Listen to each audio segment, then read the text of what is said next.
इस प्रोटेस्ट में हिंदुत्व से आजादी, ब्राह्मणवाद से आजादी, ये समझ में नहीं आ रहा। अनुस्मृति पढ़ के आइए, फिर वो बोलिए। ये तो कुरान कहती है कि औरत दो अंदर से की है। ब्राह्मणवाद है, ब्राह्मणवाद। What about Hindutva?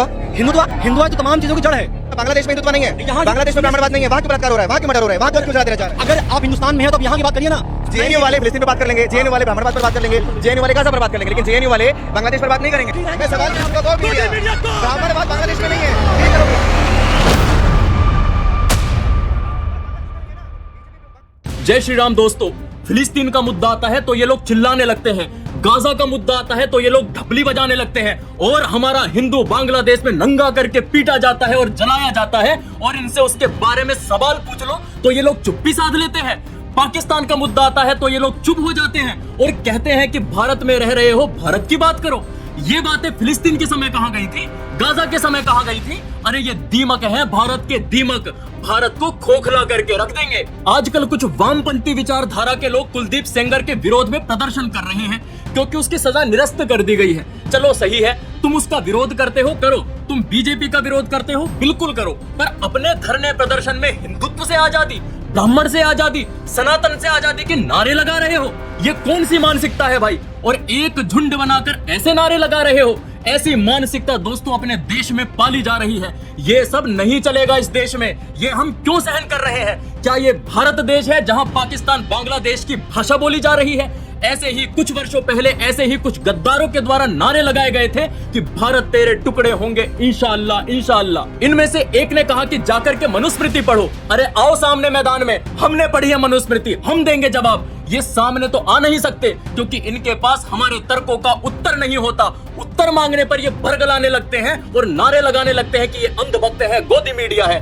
अरे झुंड में एक ढपली लेकर चिल्लाना बड़ा आसान है। अरे झुंड में गीदड़ शोर मचाते हैं, पर शेर अकेले विचरण करता है, अकेले। आज तुम्हें चुनौती देता हूँ, स्थान तुम निश्चित करो, दिन भी तुम निश्चित करो और समय भी तुम ही निश्चित करो, और आओ हमारे साथ मनुस्मृति के एक एक शब्द पर शास्त्रार्थ हो जाए। पर याद रखना, अगर प्रत्येक तर्क के सामने झुक गए तो हिंदू सनातनियों से माफी मांगनी होगी।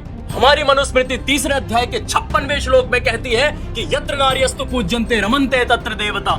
ऐसी पवित्र मनुस्मृति पर आक्षेप लगाते हो, और जिनके यहाँ नारियों को बच्चा पैदा करने की मशीन माना जाता है, उनके ग्रंथों पर एक आवाज तक नहीं निकलती। इन लोगों से अगर पूछ लिया जाए कि बांग्लादेश पर आवाज नहीं निकली और फिलिस्तीन का रोना रो रहे थे, हिंदू भाई को जला दिया गया, बांग्लादेश में माताओं बहनों के साथ रेप हो रहा है, मंदिर जलाए जा रहे हैं, उस पर अब एक आवाज नहीं निकल रही, उस पर एक धरना नहीं दिया जा रहा, तब इनके पास एक उत्तर नहीं होता और ये गोदी मीडिया नारे लगाकर रोने लगते हैं।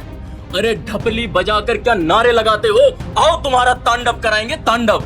और याद रखना, इन ढपलियों से, इन शोर शराबों से, इन नारों से अब हर एक भारतीय अवगत हो चुका है। ये बिल्कुल भी सहन नहीं किया जाएगा।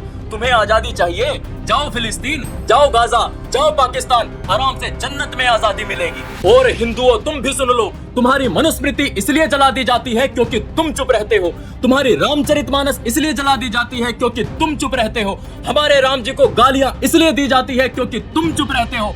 बांग्लादेश में अपने भाई हिंदू को जलाकर मार दिया जाता है क्योंकि तुम चुप रहते हो। पाल घर के संतों को भगा कर मार दिया जाता है क्योंकि तुम चुप रहते हो। और आज इस देश में रहकर सनातनियों से, हिंदुओं से आजादी के नारे लगाए जाते हैं क्योंकि तुम चुप रहते हो। अरे बोलना शुरू कर दो, बोलना, नहीं तो जो लोग आज ढपली बजा रहे हैं, कल वही लोग आपके सर पर तांडव करते हुए नजर आएंगे। जय श्री राम।